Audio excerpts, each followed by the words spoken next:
नमस्कार, आप देख रहे हैं शाइनिंग इंडिया। मैं आपके साथ जितेंद्र शुक्ला। इस समय हम गोरखपुर में मौजूद हैं और चुनावी दृष्टि से सभी राजनीतिक पार्टियों के लिए इस समय गोरखपुर बहुत महत्वपूर्ण बना हुआ है और सभी राजनीतिक पार्टियों का इस समय पर्यटन जो है वो गोरखपुर बना हुआ है। एक के बाद एक दौरों का सिलसिला चल रहा है। प्रियंका गांधी आती हैं, अखिलेश यादव आते हैं और सब ये कहते हैं कि इस बार जो है गोरखपुर, जो कि बाबा का गढ़ है, वो गढ़ उखाड़ देंगे और सत्ता में इस बार सपा 400 पार लाएगी। प्रियंका अलग अपनी सरकार बनाएंगे, ओवैसी भी आ रहे हैं और इसी चर्चा में हम गोरखपुर में ही मौजूद हैं। और हम अगर आगे जाएंगे तो गोरखनाथ मंदिर जो है यहाँ से आगे जाके पड़ता है और ये मुस्लिम मोहल्ला है। यहाँ ज़्यादातर जो लोग हैं वो मुस्लिम हैं और इनसे जानने की कोशिश करेंगे क्या जो कल अखिलेश यादव में भीड़ आई थी, उससे पहले जो प्रियंका गांधी में भीड़ आई थी, वो सत्ता में ला पाएगी। सबसे पहले आपका शुभ नाम जानना चाहेंगे। शहंशाह आलम। शहंशाह आलम जी, कल अखिलेश यादव आए थे, कह रहे ये गढ़ नहीं रहेगा, अब सपा का गढ़ हो जाएगा।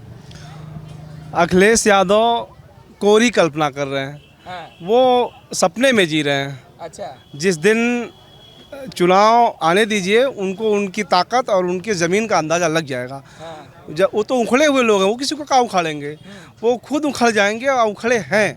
वो तो कह रहे हैं कि प्रियंका गांधी जब आ रही थी तो कह रहे सुनामी आ रही है, अखिलेश यादव आए तो उनके कार्यकर्ता कह रहे कि इस बार तूफान आ रहा है, कहीं योगी आदित्यनाथ बह ना जाए। ये लोग सुनामी और तूफान लाने की दुआ कर रहे हैं। हाँ। हम लोग जनता को और प्रदेश को सुनामी और तूफान से बचाएंगे। हाँ। विकास के रास्ते पर ले जाने की हम बात कर रहे हैं। हाँ। क्या है सर, ये जो कह रहे हैं आंधी सुनामी, बह तो नहीं जाएंगे योगी जी? देखिए, एक चीज़ है कि यहाँ का हमेशा से इतिहास रहा है। ये विपक्ष 60% वोट बीजेपी को मिलेगी। 40% में सारे विपक्ष अब ऊपर नीचे हो लें। योगी जी ने जो विकास का गंगा बहाया है, एक संत आदमी इस गोरखपुर के अगल बगल भी देख लीजिए आप, और एक मुख्यमंत्री, पुत्र मुख्यमंत्री मुलायम सिंह मुख्यमंत्री, उनके बेटे मुख्यमंत्री अखिलेश यादव आजमगढ़ से प्रतिनिधित्व कर रहे हैं। आप आजमगढ़ का देख लीजिए विकास कार्य और ये देख लीजिए, आप खुद कल्पना कर लीजिए कि इसमें कौन बढ़िया है। 60% से भी ज़्यादा वोट जितना बीजेपी की रहेगी, उसमें सारे लोग बांटेंगे उसके बाद। मगर सारे विपक्षी दल यही कह रहे हैं कि योगी राज में मुसलमान त्रस्त, योगी मस्त। एक भी मुसलमान त्रस्त बता दीजिए। इस इलाके में मुस्लिम गढ़ है, सामने मंदिर है, एक भी मुसलमान कोई त्रस्त हो? अरे त्रस्त यहाँ के जो है ठेकेदार लोग जो थे, मुस्लिम मोहल्लों के सौदागर थे, वो त्रस्त हैं। परेशान वो लोग जो भ्रष्ट हैं, वो लोग परेशान हैं, वो लोग त्रस्त हैं। आप मुसलमान देखिए यहाँ पर, अब देख लीजिए सबके चेहरे पर खुशहाली है। किस मामले में त्रस्त है जरा बता दीजिए। तो ये अखिलेश का कुछ दाल वाल नहीं गलेगा? कहीं दाल नहीं गलने वाला है। ये गढ़ तोड़ने की बात कर रहे हैं, ये खुद गड्ढे में है। पहले गड्ढे से निकले फिर गढ़ की बात करेंगे। वो तो कहते हैं अखिलेश यादव, कह रहे मुसलमान हमारे साथ है, यादव हमारे साथ है, राजभर भी अब आ चुके हैं साथ, कह रहे थोड़ा बहुत करेंगे, बन जाएगी सरकार हमारी। मुसलमान कभी साथ था उनके, अच्छा। लेकिन जितना उत्पीड़न समाजवादी पार्टी सरकार में हुआ, चाहे मुजफ्फरनगर का दंगा हुआ, चाहे जो हुआ, इस समय मुसलमान अमन चैन में है। उनके समय में मुसलमान परेशान था, अब जो है मुसलमान उनके झांसे में आने वाला नहीं है। मुसलमान अब खुशहाल है। योगी जी नहीं परेशान किया मुसलमान? कहीं बता दीजिए, आप मुस्लिम बाहुल इलाके में हैं, एक भी घर बता दीजिए मुझको योगी ने परेशान किया है या बीजेपी के लोगों ने परेशान किया है। क्या बात करे, आजम खां को जेल में डाल दिया, मुख्तार अंसारी को जेल में डाल दिया, ये करे नहीं है? जिसकी जो जगह होगी वहाँ जाएगा वो। देशद्रोही होगी, जेल तो होगी ही। आजम खान देशद्रोही हैं। देशद्रोह की बात करते हैं ये लोग। अच्छा। और सपा बसपा कांग्रेस ने केवल मुस्लिमों का उपयोग किया है। अच्छा। मुस्लिमों को कभी आगे बढ़ने का मौका नहीं दिया, अपना वोट बैंक बना कर रखा। भाजपा सरकार में आज जितने मुस्लिम हैं देख लीजिए, सारे खुशहाल हैं। और जितनी भी योजनाएं चल रही हैं, किसी मुस्लिम से पूछिए कि किस मुस्लिम को इस योजना का, जो भी योजना है, छोटी बड़ी योजना, किस मुस्लिम को इसका अधिकार और लाभ नहीं मिला है। अच्छा। वो तो कह रहे हैं, अखिलेश यादव समर्थक कहते हैं जितना मुसलमान के लिए अखिलेश यादव ने किया, शायद ही किसी ने किया। अखिलेश यादव और मुलायम सिंह यादव जितना मक्कार और मुस्लिमों का शोषण किसी ने नहीं किया है। अच्छा। इन्होंने सिर्फ बकाया है देश के मुसलमानों को और अन्य जातियों को। आज मैं इस गोरक्षनाथ धरती से, आप मेरी बात को गौर कर लीजिएगा, मैं गोरक्षनाथ की धरती से ये कहता हूँ कि हमारे यशस्वी मुख्यमंत्री जी आने वाले समय में देश के ही नहीं, विश्व के सबसे लोकप्रिय प्रधानमंत्री बनेंगे। प्रधानमंत्री बना रहे हैं जी, बनेंगे, बिल्कुल बनेंगे। कि इन्होंने बलिदान दिया है, योगी और मोदी जी ने। ये सन्यासी हैं, इन्होंने क्या किसके लिए, अपने लिए कोई कुछ किया नहीं, इन्होंने देश के लिए किया है, देश के बच्चे बच्चे के लिए किया है। क्या किए हैं बाबा? अखिलेश यादव पूछते हैं क्या किए हैं बाबा? अब उनको बुलाइए, पूरे गोरखपुर को घुमा करके देखिए कि क्या किए हैं वो। उनको बुलाइए, पूरे गोरखपुर में घुमा के देखिए क्या किए हैं। क्या साइकिल दिए पब्लिक को। क्या नाम है चाचा आपका? फिरोज अहमद फिरोज अहमद जी। आइए अहमद जी। हाँ, फिर खाली अखिलेश यादव जी मुसलमानों को साइकिल दिए। अब मोदी जी ने मकान दिया, मकान दिया, जमीन दिया, घर भी दिया, पैसा भी दिया, सब बनवा के आराम से 2.5 लाख रुपये के बाद भी दिया। उसके बाद सबका मकान बन गया, सब लोग खुशहाल हैं। बिजली में भी कम होने वाला पैसा सुना है कि पैसा कम करेंगे, तमाम फायदा मुसलमानों का। घर मिला, ये क्या नाम है, सिलेंडर मिला, शौचालय मिला, सब मिला, सब मिला, जी सब मिला, सब मिला। सब मिला। तो काहे सपा वाले कहते हैं कि योगी राज में मुसलमान त्रस्त है, योगी मस्त है। नहीं, योगी जी मस्त रहेंगे इसलिए मुसलमान साथ में है। मुस्लिम भी बस है। हाँ, मुसलमान भी साथ है ना उनके। हाँ, देखिएगा, मैं आपकी देखिएगा कि हर बार से हर मुस्लिमों का प्रतिशत जो है इस बार चुनाव में बढ़ेंगे हर हाल में, ये देख लीजिएगा। और सरकार बनाने में मुस्लिम की जी क्या नाम है? हाँ, सदर आलम। जी आलम जी बताइए। लोग जैसे बारिश का मेढक है ना, ऐसे लोग उपराया हुआ है। आने वाले में देखिएगा जहाँ भी बोलबाला होगा योगी जी का होगा। अच्छा, हाँ, उनको कोई बेटा पैदा नहीं है जो हरा देगा। हरा देगा। हाँ, ये पक्का है। दफन कर देंगे, दफन। इतनो मेहनत करेगा, एड़ी चोटी तक ताकत लगा दें, लेकिन कभी हरा नहीं सकते बाबा को। अच्छा बाबा, ये जो चाचा, ये जो भीड़ आ रही है, अखिलेश यादव की भीड़ आई, कहा गया कि सुनामी आ रही है, फिर प्रियंका गांधी की लहर आ रही है, इतनी भीड़िया तो आ रही है। भीड़िया कहाँ से आ रही है? भीड़ देखिए, तमाशगीर तमाम जगह जुटते हैं। लोग तमाशा देखने जाते हैं और कुछ नहीं देखते हैं। लेकिन आने वाले दिन में आप देखिएगा कि जो भी सत्ता होगा हमारे बाबा का होगा। बाबा का होगा। हाँ। बाबा क्यों आने चाहिए चाचा? बाबा ने अपने लिए निजी कोई नहीं किया, अपने बहनों के लिए नहीं किया, बाबा भाइयों के लिए नहीं किया। जो किया वो देश के लिए किया। देश के लिए किया। हाँ, बस। मगर सारे विपक्ष यही हमेशा बताते रहते हैं मीडिया में कि मुसलमानों को बाबा बर्बाद कर दिए। गिनिए, पहले गिनती की जितने मुसलमानों को घर नहीं रहा होगा, आज वो लिंटर में रह रहा है। अब बताइए बाबा क्या करेंगे, कमा के दे दें? घर नहीं, वतन नहीं था, वतन दिए, रोड बनवा दिए, पानी का सुविधा कर दिए, लाइट का सुविधा कर दिया, अब क्या दे दें? अब क्या चाहिए उनको? मगर आजम खां को तो जेल में डाल दिए ना। अरे भाई, आजम खां बहुत बदतमीज आदमी था। वो मुसलमान होके भी मुसलमानों का जाति भावना रखता था। कि ये पठान है, ये अंसारी है, यहाँ ये है। कहीं बच्चों का जो मिलता है, क्या बोलते हैं, वजीफा, वो पठानों को मिलना चाहिए, अन्य जातियों को नहीं मिलना चाहिए। इस तरह का उसका भावना था। तो उसको जेल में जाना ही था, चाहे जैसे भी आतंकी आदमी कोई भी रहेगा जाएगा। अच्छा, तो ये तो सारे विपक्ष वाले ये कहते हैं चाचा कि जैसे मुख्तार अंसारी हो गए, अतीक अहमद हो गए और आजम खां हो गए, ये सब मतलब मुसलमान है इसलिए सजा भुगत रहे हैं। जो भी जैसा कर्म किया उसको बाबा ने फल दिया, बस सीधा सीधा बात है। जैसा कर्म वैसा फल। हाँ, जैसा न्याय किया बाबा, कोई अन्याय नहीं किया। प्रियंका गांधी का कोनो चांस है चाचा? कोई पूछे वाला नहीं हुआ। अच्छा, वो ऐसी हो ऐसी का वो सिर्फ आएंगे, अपना हवा बना के चले जाएंगे। बताया ना, के चले आ रहे सब मेढक है, मेढक पान किया, उपराए हुए सब गायब हो जाएंगे। हाँ, मुसलमानों के मसीहा है वो तो। अरे कहते न है लोग, आने वाले दिन में देखिएगा कुछ नहीं हो पाएगा। नहीं होगा। क्या चाचा, क्या नाम होगा आपका? आगे आइए। अब्दुल करीम नाम है। अब्दुल करीम। क्या माहौल है? इधर आइए, थोड़ा रोशनी में आएंगे तो गोरे गोरे लगेंगे। माहौल है, योगी आदित्यनाथ की सरकार बनेगी। आदित्यनाथ की सरकार जी, बननी जी। चाहिए। क्यों बननी चाहिए चाचा? बनेगा, वो किए हैं, वो क्या विकास किए हैं। क्या कर दिया चाचा? मतलब गोरखपुर को चमका दिए हैं, उत्तर प्रदेश को चमका दिए हैं। हाँ, अखिलेश के समय में नहीं चमका था। नहीं, कहाँ चमका हुआ। बिजली 16 घंटा बिजली रहता था, बिजली नहीं रहता था, 24 घंटा बिजली है। अब रहता है जी। गर्मी के टाइम में सीधा हराम हो जाता था। इफ्तिखार हुसैन। हुसैन जी, जो स्थिति बनी हुई है, अखिलेश की लहर और प्रियंका की सुनामी, क्या लग रहा है? न किसी की सुनामी है, न कोई लहर है उत्तर प्रदेश में। हाँ, सिर्फ और सिर्फ एक ही लहर है और एक ही नाम है, हाँ, योगी आदित्यनाथ हाँ। और भारतीय जनता पार्टी। गोरखपुर, मतलब गोरखपुर के मुस्लिम क्यों सपोर्ट करते हैं? सब बड़ा विचित्र है। कहते हैं गोरखपुर मंदिर में मुसलमान घूम रहा है, मुसलमान को बाबा बाबा कर रहा है। काहे बाबा के पीछे पगलाए हुए हैं आप लोग? देखिए, ऐसा है ना हाँ, कि नेता की करनी और कथनी एक होनी चाहिए। हाँ, योगी आदित्यनाथ महाराज जी की कथनी और करनी एक है, और बाकी सब लोगों को आपने देखा, और जनता ने सबको मौका दिया एक के बाद एक, लेकिन पब्लिक ने सबको नकार दिया। और आज उत्तर प्रदेश में भाजपा की सरकार प्रचंड बहुमत के साथ चल रही है। क्या आप ये कह सकते हैं कि 324 विधायकों में उनके चुनने में मुसलमानों की भूमिका शून्य है? कभी ऐसा हो सकता है? मुसलमानों का पूरा समर्थन भारतीय जनता पार्टी को अगले साल चुनाव में मिलने जा रहा है उत्तर प्रदेश में। मगर इस बार वो कह रहे हैं जो दिल्ली में दोहराया है, जो बंगाल में दोहराया है, वही खेला यूपी में होगा। इस बार खेल हो गए। ये ना दिल्ली है ना बंगाल है। दिल्ली में भी बाहर के लोग आके बसते हैं, और बंगाल में भी बांग्लादेश के लोग बसते हैं, और हम लोगों की यही मातृभूमि है, यही हमारा वतन है, यही हम लोगों के पुरखे पुराने दफन है। यहाँ और वहाँ की तुलना आप कभी मत करिएगा।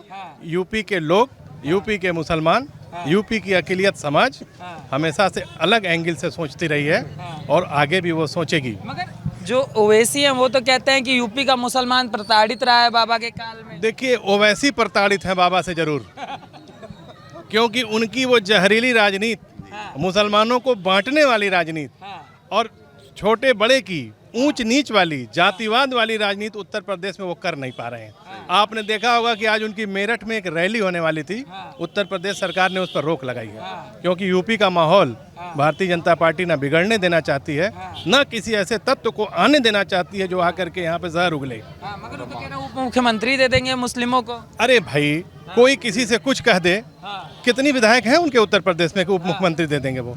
पूरे हिंदुस्तान में कितने विधायक और सांसद हैं बताइए? वो और उनके छोटे भाई अकबरुद्दीन ओवैसी को छोड़ के तीसरा कोई नाम बताइए AIMIM का, आप बताइए। जैसे आप बोल रहे हैं, मगर सपा जिस तरीके से गठबंधन साधने में लगी हुई है, बैक डोर से एंट्री हो रही है। जो ओम प्रकाश राजभर आए हैं, वो कोशिश रहा है कि अतीक अहमद को अपनी तरफ ले आए, मुख्तार अंसारी को अपनी तरफ ले आए, तो उनका कहना है कि मुस्लिम वोट सारा का सारा डाइवर्ट होकर। एक सवाल का जवाब अखिलेश यादव जी दे दें, सब कुछ छोड़ दें आप। उत्तर प्रदेश में 75 जिले हैं ना प्रशासनिक दृष्टि से। समाजवादी पार्टी के कितने मुसलमान जिला और शहर के अध्यक्ष हैं 75 जिले में? जरा आप इसका आंकड़ा हमें उपलब्ध करा दीजिए, हमारी जानकारी ठीक हो जाए। नेता तो आजम खान थे ना मुस्लिमों के। आजम खां कोई मुसलमानों के नेता नहीं थे। अगर मुसलमानों के नेता होते तो मुसलमान बोलता तो कम से कम उनके लिए कि इनको रिहा करो। किसी ने बोला? आप बताइए। अलबत्ता आप ये कहिए कि मुसलमानों का दमन उस आदमी ने किया समाजवादी पार्टी में रहकर के। अच्छा। कोई दूसरी मुस्लिम लीडरशिप उस पार्टी में डेवलप नहीं हो सकी। समाजवादी पार्टी का कोई विधायक कैबिनेट मंत्री नहीं बन सका। जब तक रहे तो आजम खान रहे, अकेला एक नाम रहा। और आज जेल भी वो इसीलिए काट रहे हैं कि मौलाना मोहम्मद अली जौहर यूनिवर्सिटी जो उन्होंने बनाई रामपुर में, उसमें सबसे ज़्यादा मुसलमानों की ज़मीन उन्होंने हड़पा। वह लोग जब तक सपा की हुकूमत थी चुपचाप थे। जैसे ही उत्तर प्रदेश में गवर्नमेंट चेंज हुई, वो बाहर आए, उन्होंने सरकार को अर्जी दी, और उन्हीं के दिए हुए अर्जी और याचिका पे आज वो जेल के अंदर है। विपक्ष वाले सब कहते हैं भैया, जैसे आप कह रहे हैं, क्या नाम बताया सर आपने? हुसैन जी। हुसैन जी, जैसा आप ये चीज़ें बोल रहे हैं, सब बोलते हैं बाबा का डर है। कैमरे पर मुसलमान ना बाबा के डर के चक्कर में ऐसा बोलता है, वोट कोई नहीं देगा बाबा। बाबा का डर है। अभी बज रहा है आपका 6, रात में 11 बजे आप आइए मंदिर के गेट पर। ये और वो और ये तो प्रमाणित है ना कि मुसलमान है। इनको आप भेजिए तीनों को, इन तीनों को इसी वेशभूषा में आप मंदिर के कैंपस में भेजिए द्वारिका तिवारी जी के पास, और जरा देखिए कि इनके साथ क्या व्यवहार होता है। कैसा पीड़ित, कैसा शोषित, और कैसा भय, कैसा डर। झूठ है, ये मक्कार हैं जो इस तरीके की बातें करते हैं। हम लोगों के यहाँ से मुश्किल से 200-300 मीटर है मंदिर सामने है, तो कौन सा डर है यहाँ पे? किसको? इतनी बड़ी संख्या में मुसलमान यहाँ आपसे बातचीत करने के लिए खड़े हैं, इनको कौन सा डर है?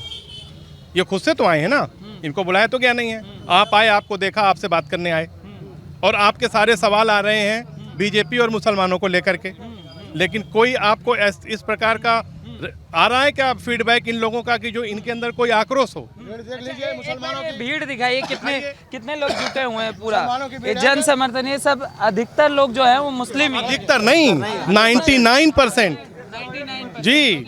हमारे 1-2 हिंदू भाई इसमें होंगे, क्योंकि बहुत कम आबादी है यहाँ पे। बाकी सारे 99% मुसलमान हैं इसमें। इनको कहाँ से कौन सा डर है? सबकी दुकानें खुली हैं, सब लोग आ रहे हैं जा रहे हैं। उस मंदिर के अंदर मेले में खिचड़ी आ रही है जनवरी में, मकर संक्रांति, सबसे ज्यादा हमारे ही समाज के लोग वहाँ रहेंगे शाम को। क्यों ये मतलब भरा जाता है कि मुसलमान? एक अवधारणा है, एक परसेप्शन है कि जितना मुसलमान को डराओगे उतना ही वोट हमारा पोलराइज होगा, सेंट्रलाइज होगा। बीजेपी और मंदिर के खिलाफ 20% मुसलमानों का वोट है यूपी में ना। 25 करोड़ की आबादी है, 24 करोड़ की, 24 दूनी 48, 4 करोड़ 80 लाख, यानी 5 करोड़ मुसलमान वोटर हैं यूपी में। मामूली संख्या नहीं है उनकी। उनको लेने के लिए ये सारा नाटक सपा बसपा और कांग्रेस करती है। खेला में क्या होगा? खेला में सबके सब साफ, सब रेला होगा मुस्लिम वोट का भाजपा के पक्ष में। अब की खेला नहीं, मुस्लिम वोटों का रेला होगा बीजेपी के पक्ष में। आपको उत्तर प्रदेश में 22 से 27 के लिए योगी आदित्यनाथ जी महाराज उत्तर प्रदेश के फिर मुख्यमंत्री होने जा रहे हैं मार्च 2022 में। लिख लीजिए इस बात को। आने वाले समय में यशस्वी प्रधानमंत्री बनेंगे, देश के ही नहीं पूरे विश्व में सबसे लोकप्रिय प्रधानमंत्री चाहते हैं प्रधानमंत्री हो? क्योंकि योगी जी जो है अपने देश के लिए कुर्बानी दे रहे हैं। अभी आप देखेंगे कि जब कोरोना हुआ उन्हें, तो मात्र 10 दिन बाद जो है उन्होंने निकल के और पूरे जनता के बीच, हमारी जनता जो मर रही है, और 10 दिन में ही वो पूरे अपने जनता के बीच में आ गए और हाल चाल लेने लगे। मुझे भी कोरोना हुआ था और मैं जानता हूँ कि 2 महीने तक शख्स जो है इतनी कमजोरी होती है कि उठने लायक नहीं होता है। हमारे महाराज जी का बलिदान देखिए कि 10 दिन बाद ही दोबारा जनता के बीच में खतरा होते हुए भी कोरोना का, लेकिन जनता के लिए अपने कि हमारा जनता सुरक्षित रहे, हमारा देश सुरक्षित रहे, ऐसे योगी महाराज जी के लिए हम सारे मुसलमान जान देने के लिए तैयार हैं। और जिंदाबाद जिंदाबाद। आप बताइए, हिंदुस्तान में कोई ऐसा मुख्यमंत्री बताइए जिसने मुसलमान विधायक न होते हुए भी अपने मंत्रिमंडल में मुसलमान को शामिल किया हो? बताइए आप, कोई नाम लीजिए। मात्र एक उत्तर प्रदेश के मुख्यमंत्री योगी आदित्यनाथ जी हैं जिन्होंने मोहसिन रजा साहब को मंत्री बनाया और बाद में वो एमएलसी बने। ये है उनकी करनी और कथनी जो एक है, ये उसका सबसे बड़ा नमूना, सबसे बड़ा उदाहरण है। अच्छा, एक चीज सर आपसे जानना चाहेंगे, आपका शुभ नाम क्या होगा? जी, मेरा नाम साबिर अली है। अली जी, एक बात बताइए, ये जो अभी थोड़ा सा आगे आ जाइए तो गमकेंगे भी थोड़ा। जी जी। एक बात बताइए, जो अभी ये परिस्थितियां बनी हुई है, जैसे सब बोल रहे हैं कि योगी आदित्यनाथ बहुत बढ़िया है, मगर विपक्ष ये आरोप लगाता है कि योगी आदित्यनाथ सेंसिटिव मुद्दों क्यों छूते हैं? जैसे जनसंख्या नियंत्रण हो गया, 3 तलाक हो गया, इन बिलों को क्यों हाथ लगाते हैं, क्यों उनको छेड़ते हैं? चलने देना। देखिए, छेड़ते उड़ते नहीं हैं वो ये करते हैं, जो सच बात है वो बताते हैं। ये बात अगर वो नहीं कहेंगे तो लोगों को नहीं लगेगा कि वो हिंदुओं के नेता हैं। एक्चुअल में वो हिंदुओं के नहीं, सभी लोगों के वो नेता हैं। और ये कहने से उनके विपक्ष के लोग उनके साथ उनके जुड़े रहने के कारण ये सब बात होता है। ऐसा कुछ भी नहीं है कि वो 3 तलाक पर और किसी विधेयक पर और किसी जनसंख्या के पर वो बोलते हैं। जी, मगर जो बर्क हैं, सपा के नेता बर्क को जानता है ना, उनका कहना है कि योगी आदित्यनाथ यहाँ पे तालिबानी शासन चला रहे हैं और मुस्लिमों का जीना मुहाल है, देश छोड़ना चाहते हैं। कई लोग मुनव्वर राना ऐसा कुछ नहीं जानते होंगे, मैं बता दूं, वो संभल से लोकसभा सांसद है समाजवादी पार्टी के। सबसे बुरी स्थिति है संभल में मुसलमानों की। तुर्क बिरादरी, जिस बिरादरी से वो आते हैं, लाखों की संख्या में तुर्क समाज के लोग संभल में रहते हैं। उनकी दयनीय स्थिति आप मालूम कर लीजिए। शफीकुर रहमान बर्क और ये सब बहुत बड़े नौटंकीबाज, धोखेबाज, मक्कार टाइप के नेता हैं जिन्होंने सिर्फ मुसलमानों का वोट लिया और उन वोट लेने के बाद उनको चलता कर दिया, भूल गए। वो क्या बात करेंगे मुस्लिम कल्याण की इस प्रदेश और इस देश में? मुनव्वर राना तो लेखक है ना, उनका तो कुछ लेना देना नहीं है। राणा तो सेठिया गए हैं, शुद्ध भाषा में सुन लीजिए आप। उनका तो दिमाग काम नहीं कर रहा है, वो कब क्या बोलेंगे, शाम को सुबह कुछ कहा नहीं जा सकता। ऐसे आदमी को नोटिस नहीं किया जाता। ऐसे आदमी को नोटिस नहीं किया जाता। क्या चाचा करेंगे नहीं? और लोगों से बात, हाँ बताइए। नहीं, ऐसे लोगों से नोटिस नहीं लेना चाहिए जो अपने क्षेत्र की समस्या न उठा पाए। सर्वाधिक गुंडागर्दी वहीं होती थी, आज शांत है। गुंडे बूथ कैप्चरिंग करते थे, शांत मामला है। 3 लोगों की दुकानदारी बंद हो रही है। जोगी राज में गुंडे जेल में है, या तो महाराष्ट्र या फिर नेपाल में है। ठीक है, तो अब उनकी जो परेशानी बढ़ेगी ही। अखिलेश के बारे में क्या राय है? अगर अखिलेश के बारे में राय जाए। अखिलेश देखिए, विरासत में राजनीति पाए थे। विरासत एक बार होता है, वो खत्म। अब खत्म, एक बार विरासत मिला, वो अब खत्म उनका। अब ये संघर्ष के बदौलत दम पर आए हैं। कल एक वीडियो आया है, आपको रोक रहा हूँ बीच में, एक वीडियो आया है कल, उसमें समाजवादी पार्टी की जो रैली यहाँ पे शायद हुई है गोरखपुर में, उसमें कोई व्यक्ति जा रहा था, उसने बताया कि साहब 500 देने के लिए कहा था, 200 दिया। सही है। यही है सच्चाई। और पूछा गया वहाँ भी घूसखोरी है। कि क्या करोगे, तो उसने कहा वोट तो मुझे जहाँ देना है महाराज जी को, मोदी जी को, वहीं मैं दूंगा। जा रहा हूँ इसलिए कि ले लिया हूँ 200। मजबूरी है उनकी। तो अल्लाह कह रहे कि ये जो भीड़ बुलाई गई थी यही सच्चाई है। और यहाँ आप पूछ लीजिए, हम लोगों ने किसी को एक कप चाय भी नहीं पिलाई है, ऐसे लोग आए हैं। खुद से लोग आए। कुछ महिलाओं को तो 5-5 हज़ार का लालच देके बुलाया गया था। रैली होने के बाद वो महिला अपनी पीड़ा सुनाने लगी कि हमको 5-5 हज़ार देने के लिए बुलाया गया था, मगर कुछ भी नहीं मिला। गाली देती गई, गाली दे के। और अखिलेश की रैली में कुछ स्कूलों को मजबूर किया गया, कुछ कन्या विद्यालयों को मजबूर किया गया कि आप अधिक संख्या में लेकर छात्रों को आइए। बल्कि कुछ छात्राएं 2-2, 3-3 घंटे से वेट करते, 1-2 छात्रा तो बेहोश हो गई, समझ रहे ना। और जो आप कह रहे हैं अखिलेश कह रहे हैं हम आ रहे हैं, तो ये जनता नहीं समझ पा रही क्या आ रहा है। वो कह रहे हैं हम टोटी देने आ रहे हैं। जो टोटी चुरा के अखिलेश ले गए, उनका मकसद वही है। वो आ रहे हैं, आएंगे और दे के चले जाएंगे। वो बस वो अपना पश्चाताप करने के लिए जगह जगह आ रहे हैं कि हम आ रहे हैं, हम आ रहे हैं। मगर क्यों नहीं बता रहे कि हम किस लिए आ रहे हैं। टोटी जो उखाड़ के ले गए थे, चोरा के ले गए थे, उसको देने के लिए, वापस आने के लिए आ रहे हैं। के पीछे आप लोग फालतू में पड़ जाते हैं। वो कह रहे हैं हमारी भाई टोटियाँ सोने की थी। टोटी सब सोने की थी जी। मसला इसीलिए खोला गया ना टोटी को रात घर में से। जब रिजल्ट आया तो वो सारी टोटियां सोने की थी। जो व्यक्ति अपने परिवार का नहीं हुआ, वो इस देश का कैसे हो सकता है? प्रदेश का भी है ना। हाँ, प्रदेश का ही प्रदेश विदेश में आता है। जो व्यक्ति अपने परिवार का नहीं हुआ, वो प्रदेश का क्या होगा? वो चाह रहे हैं कि दोबारा सत्ता मानना। तो हम लोग ग्रामीण क्षेत्र से बिलोंग करते हैं। हमारे में भोजपुरी में कहावत है, एक हफ्ता रतिया, एक हफ्ता दिनैया। जो लाइट की बात आप कर रहे हैं, तो योगी जी के आने से पहले जो वो रहते थे, हम लोग के ग्रामीण क्षेत्रों में चलता था। 5 सालों चला रतिया और दिनैया। आज जो है वहाँ पे 22-22 घंटा बिजली हम लोग को ग्रामीण क्षेत्रों में मिल रही है। ठीक है, इन्वर्टर जो है लोगों का जो खराब हो गया, रखे लाइट के अभाव जो है, इन्वर्टर की दुकान लोगों ने चेंज कर दिया भैया। यही चाह रहे हैं कि एक हफ्ता रतिया और एक हफ्ता दिनैया के लिए आना चाह रहे हैं। और मुसलमानों की जो आप बात कर रहे थे, तभी से हम सुन रहे हैं, उनके सरकार में मुसलमानों की हाल ये थी, दर्री बिछाते थे और कुर्सियां लगाते थे। अब बताइए, सर ने बोला था कि कितने पदाधिकारी हैं मुसलमान, बताइए मुसलमानों के रहनुमा बनते हैं, मसीहा बनते हैं। उनके पार्टी में एक डेटा देखिए कितने मुसलमान बचे हैं। मुख्तार अंसारी आ जाएंगे, थोड़ा सा पीछे हो जाएंगे। उनके साथ जब मुख्तार अंसारी आ जाएंगे, अतीक अहमद आ जाएंगे, आजम खां का तो है, तो कह रहे कि सत्ता में तो हम ही आ जाएंगे। फिर योगी जी कैसे आएंगे? बताइए, गुंडों और मवाली माफियाओं के बल पे अगर सरकार चलाना हो, तो बताइए प्रदेश में जो है कि आम जनता का क्या हाल होगा। बताइए, हमारे कहने का मतलब यहाँ पे जो है उनको आके परिवार नहीं चलाना है। उत्तर प्रदेश तो उनको मसीहा बोलते हैं, मसीहा है मुख्तार अंसारी। मसीहा है वो जो है वो अराजक तत्वों के पोषक हैं। मसीहा कुछ नहीं है। उत्तर प्रदेश देश का सबसे बड़ा प्रदेश है। ये कोई परिवार नहीं है, अपना परिवार चला ही नहीं पा रहे हैं, प्रदेश कैसे चलाएंगे? यहाँ पे जो है योगी जी और मोदी जी जैसे लोग। बार आप एक मिनट, ये राजभर की बात आप बार कर रहे हैं। ये कौन से राजभर की बात आप कर रहे हैं? ओम प्रकाश राज। ये क्या है? कौन है ये? 45% वोट लेके घूमने वाले। कहाँ से? वो कहते हैं हमारे मुट्ठी है राजभर जी के यूपी में।